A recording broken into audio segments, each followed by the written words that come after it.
আসসালামু আলাইকুম।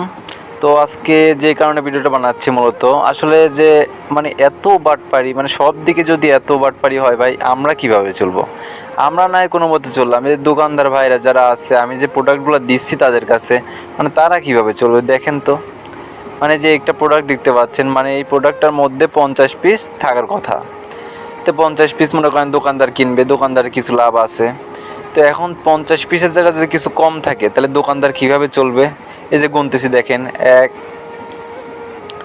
2 3 4 5 6 7 8 9 10 11 12 13 14 15 16 17 18। তাহলে 18 18 36 আর 1 37 পিস মাত্র।